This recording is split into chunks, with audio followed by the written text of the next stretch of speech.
పెట్టాడు.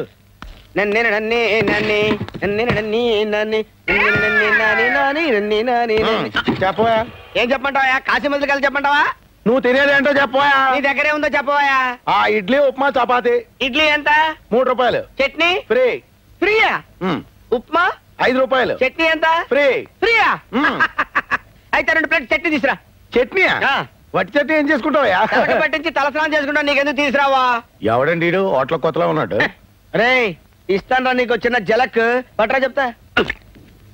ఈడవ్వ ఈ చిదంబరం గారి హోటల్లో చపాతీ తిన్నా కంటే పాత హవాయి చెప్పు పీకు తిన్నా బెటర్. Thank you.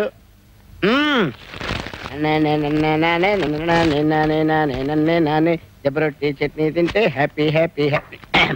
ఏం చేసుకుంటారు ఏడికి ఎందుకు?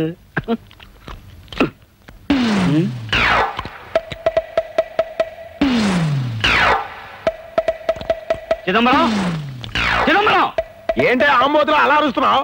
ఏరా నేను మినపట్టడితే పిండి లేదన్నావు. అవును. దిబ్బరొట్టుకి ఎక్కడి నుంచి వచ్చింది పిండి? దెబ్బ రొట్టె.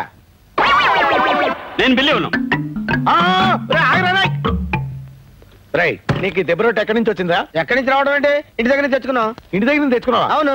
ఆగో చట్నీకి డబ్బు కట్టు. చట్నీ చట్నీ ఫ్రీ అని చెప్పావు కదా. ఫ్రీ అంటే విడిగా ఫ్రీ కాదు, టిఫిన్ తో కలిపి ఫ్రీ అన్నాను. అవును నువ్వు టిఫిన్ ఇవ్వలేదు కదా. టిఫిన్ నా దగ్గర టిఫిన్ అడగలేదు కదా. చట్నీ ఫ్రీ అని చెప్పావు కదా. చట్నీ టిఫిన్ తో చెప్పారు కదా. చట్నీ ఫ్రీ అన్నావు కదా. చట్నీ ఫ్రీ ఫ్రీ అని చెప్పి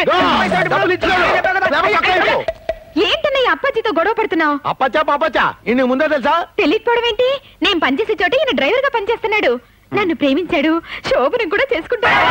ఉప్పు శోభనం కాదే పెళ్లి. పెళ్లి తర్వాత నా చెల్లెల్ని పెళ్లి చేసుకున్నాడు డ్రైవరు బ్రోకరు కాదురా, ఎదురు కట్నం ఇచ్చే గొప్పోడు. పిచ్చి పిచ్చి వేషాలు వేసావంటే చెప్పు దిగిపోద్ది.